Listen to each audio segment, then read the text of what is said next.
अस्सलाम वालेकुम students, elasticity of demand and supply के इस वीडियो में हम basic concepts of demand and supply को कवर करने की कोशिश करेंगे। देखिए, इसमें सबसे पहला सवाल जो आपके सामने मैं रखता हूँ, आप इसको इस तरह से वीडियो को लीजिए कि हर सवाल पे मेरी वीडियो को रोकिए, पहले खुद आप जवाब सोचिए, फिर आगे सुनिए कि मैं जवाब कैसे दे रहा हूँ। यहाँ पे price elasticity of demand is dash while other factors are remain same. तो यहाँ पे इसकी डेफिनेशन हमें रिक्वायर्ड है। इसकी डेफिनेशन को जब आप देखते हैं तो इसके हवाले से जब हम बात करते हैं तो हम कहते हैं कि percentage change in demand due to percentage change in price, यानी बी ऑप्शन को हम पिक कर लेते हैं। लेकिन परसेंटेज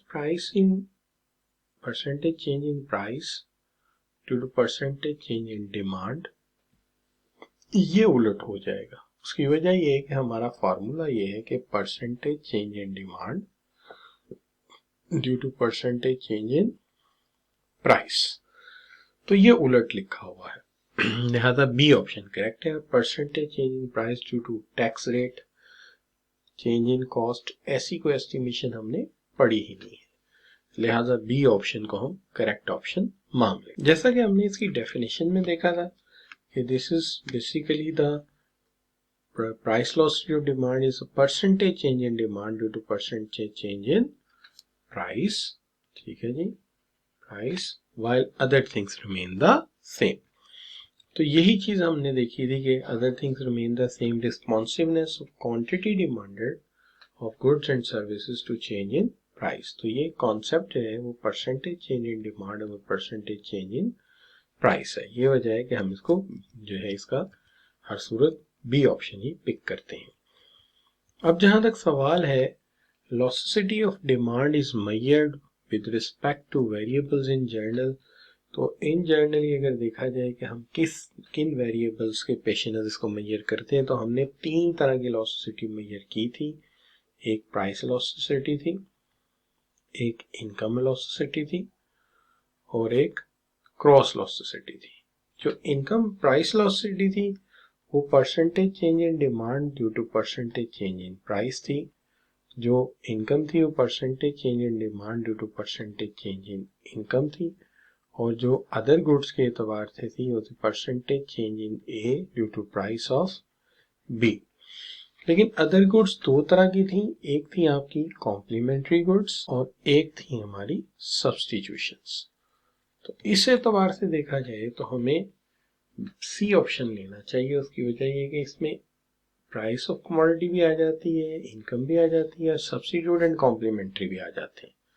तो हम इस ऑप्शन को बेस्ट ऑप्शन डिक्लेयर कर सकते हैं। क्वेश्चन नंबर 3 की बात कर लेते हैं। क्वेश्चन नंबर 3 जो है ये है कि इनफिनिट वेलोसिटी और perfect velocity prefers extreme case where quantity demanded or supplied change by an infinite amount in response to any change in price। देखिए, जब आप डिमांड कर्व इस तरह से बना था which is horizontal and parallel to OX, तो हमने ये कहा था कि प्राइस में फ्रिक्शनली 0.001 भी चेंज आ जाए तो उसके नतीजे में भी डिमांड बदलती जाएगी, तो इसको हम कहेंगे ये इन्फिनिटी इलास्टिक है। अब ये चीज कॉमनली सप्लाई में भी एज इट इज प्रिवेल कर रही थी कि अगर तो नॉमिनल सा फर्क प्राइस में आ जाए 0.00001, जो कि शायद यहाँ चेंज नजर भी ना आए, तो हमने इसे कहा था ये भी इन्फिनिटी इलास्टिक होगा। तो इन्फिनिट का मतलब ही होता है कि ये अनलिमिटेड है, बाउंडलेस है, लिमिटलेस है, अनबाउंडेड है।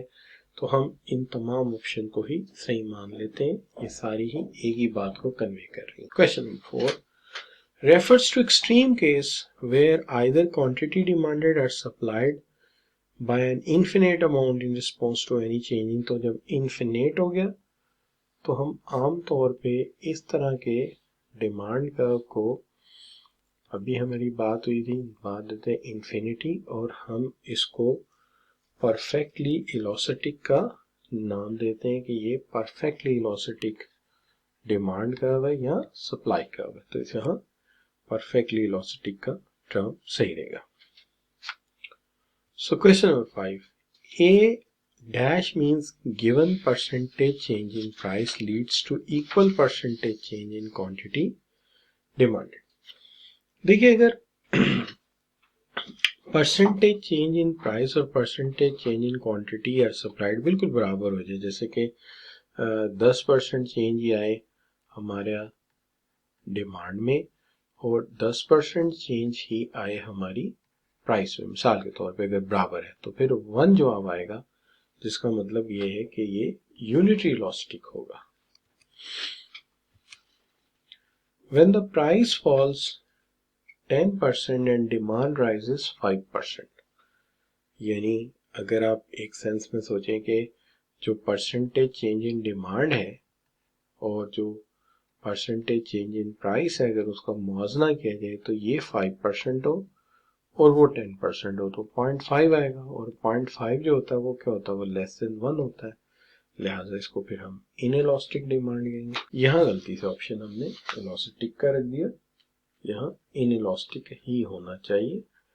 तो उसकी वजह ये कि आपकी जो डिमांड है 10% फॉल्स व्हेन प्राइस फॉल करती है 10% और डिमांड राइज करती है 5%, तो डिमांड कम है प्राइस ज्यादा है, ठीक है, डिमांड कम है प्राइस ज्यादा है, तो फिर इनइलास्टिक की ऑप्शन आएगी। क्वेश्चन 7 कहता है the percentage change in demand is less than the percentage change in price coefficient. तो आप ये कहते हैं कि जी जो percentage change in quantity demanded है वो लेस देन है less than the percentage change in price. अगर आप इस तरह समझ लें कि परसेंटेज इन क्वांटिटी डिमांडेड मैं कहूँ जी कि ये है आपका 7% और जो परसेंटेज चेंज इन प्राइस है जी वो है 10%, तो अल्टीमेटली आपका आंसर 0.7 आ गया जो कि 1 से कम है।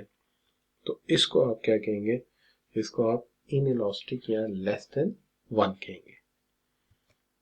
अब जो नेक्स्ट आता है ना आपका वो आ जाता है डी। मैं इसको जरा रोकता।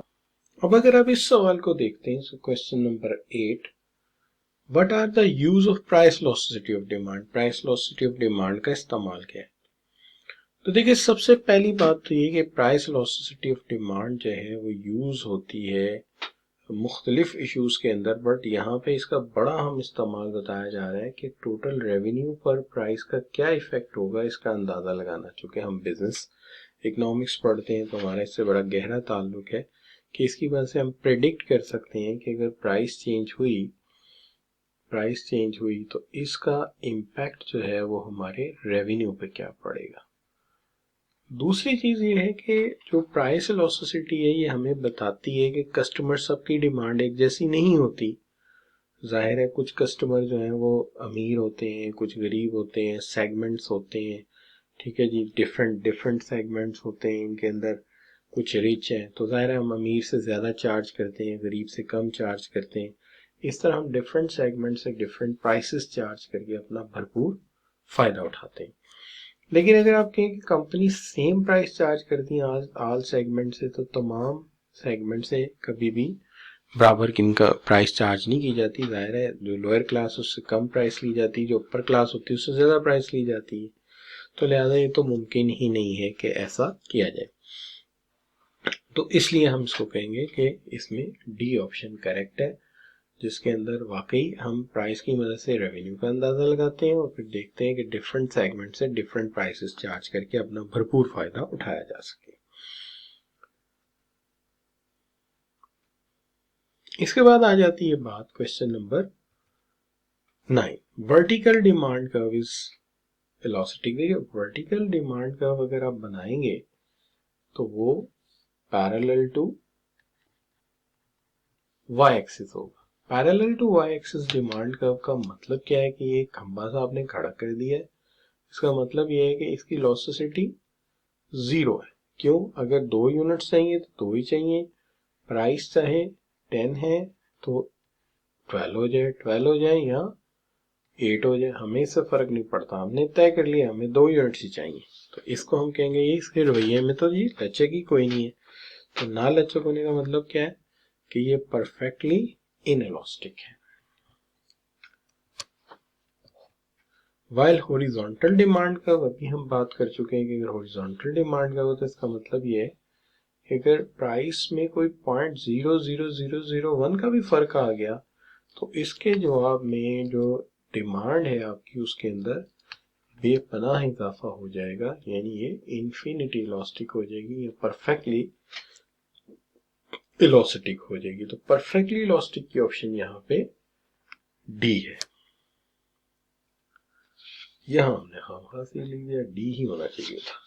अच्छा, अब बात आ जाती है question number 11, elasticity of demand. इसकी इलास्टिसिटी ऑफ डिमांड जो है जनरली क्या हो सकती है, change in percentage price demanded and percentage change in demand. ये क्या बात हुई जी? अच्छा, यहाँ percentage change in demanded divided by percentage change in income, तो हो सकता है ये भी ठीक है आपकी बात। तो percentage change in price demanded divided by goods, तो I think there is a matter with the question. तो elasticity of demand, the change in percentage demanded divided by percentage change in price हो सकता है। Change in demanded percentage change in prices income के एतबार से भी हो सकता है और अदर गुड्स के एतबार से भी हो सकता है। यही तीनों रिस्पेक्ट हैं जिससे हमने इलास्टिसिटी पढ़ी थी। With the percentage change in demand, या तो उससे परसेंटेज चेंज इन प्राइस देखेंगे या इनकम देखेंगे या क्रॉस इलास्टिसिटी देखेंगे, तो तीनों इसमें कवर हो जाती है। अच्छा, आगे चलते हैं, बात आ जाती है प्राइस इलास्टिसिटी ऑफ डिमांड। तो प्राइस इलास्टिसिटी ऑफ डिमांड को क्या डिफाइन करेंगे आप? Price is a percentage quantity demanded change in percentage price, तो सी आ जाएगा यहाँ पे करेक्ट ऑप्शन इसके लिए। इफ डिमांड का display unitary elastic decrease in price, कि अगर डिमांड यूनिटरी इलास्टिक हो तो डिक्रीज इन प्राइस से क्या होगा? तो देखिए बात सिंपल सी है।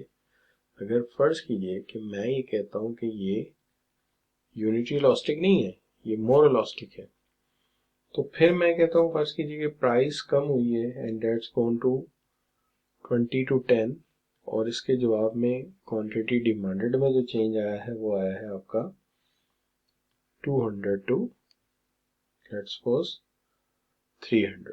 तो आप कहेंगे सर इससे तो रेवेन्यू एंड एक्सपेंडिचर बढ़ गया। कैसे? अगर ये 100 था तो ये पहले 200 था, अब 300 हो गया। लेकिन अगर यूनिटरी इलास्टिक है फिर ऐसा नहीं होगा। यूनिटरी इलास्टिक में इस तरह से होगा कि प्राइस अगर 20 से 10 होती है तो क्वांटिटी डिमांडेड जो है वो 100 से 200 हो जाएगी।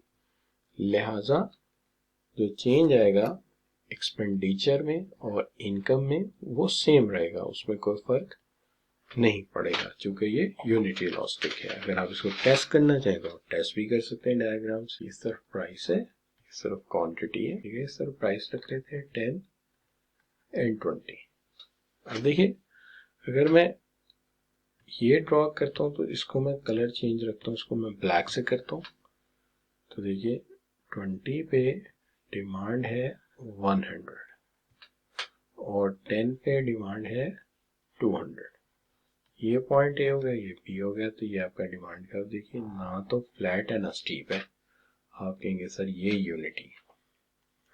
लेकिन जो दूसरे वाला है जो मैंने कंपैरिजन के लिए रखा है उसको मैं ब्लू कर देता हूँ, तो वो 20 पे तो 100 है लेकिन 10 पे ये 300 है। तो अगर मैं इसको 300 पे ले जाता हूँ तो ये देखिए आपका जो डिमांड कर्व है वो इलास्टिक आ जाएगा, ठीक है। इससे साबित ये हुआ कि अगर यूनिटरी इलास्टिक होगा तो सिचुएशन ये बनेगी और इसके अंदर एक्सपेंडिचर और रेवेन्यू दोनों में ही इजाफा नहीं होगा, यानी एक्सपेंडिचर आपका सेम रहेगा।